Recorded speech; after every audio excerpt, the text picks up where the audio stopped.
हम अहाँ सबके बीच एकटा गीत लऽ कऽ अयलहुँ हँ। ओहि गीतके अहाँ सब बटगबनी कहियौ चाहे लोकगीत कहियौ, जे कहियौ। यदि नीक लागत तऽ जरूर बतायब। सुनू ई गीत। मुदि मन सुमन भंवरे लखि भोरा, मुदि मन सुमन भंवरे लखि भोरा, चाह करे मधुपान सिनेहिया, बिसरि बैसल अछि गाम सिनेहिया, बिसरि बैसल अछि गाम। कारी कारी बादल गरजे, कारी कारी बादल गरजे, नील गगन के समान सिनेहिया, बिसरि बैसल अछि गाम सिनेहिया, बिसरि बैसल अछि गाम। निस दिन कौआ आंगन कुचरे, निस दिन कौआ आंगन कुचरे, बाट पड़े सुनसान सिनेहिया, बिसरि बैसल अछि गाम सिनेहिया, बिसरि बैसल अछि गाम।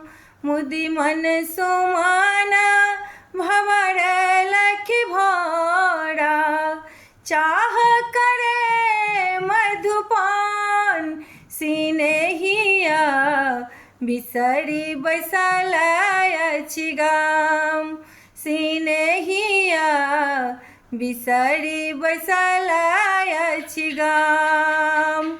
पाथर हृदय कठोर बनल छनि, पाथर हृदय कठोर बनल छनि, चिट्ठियों के नहीं छनि ध्यान, मोती सन सन आखर लिखल, मोती सन सन आखर लिखल, निर्दय केहन अकान सिनेहिया, बिसरि बैसल अछि गाम सिनेहिया, बिसरि बैसल अछि गाम।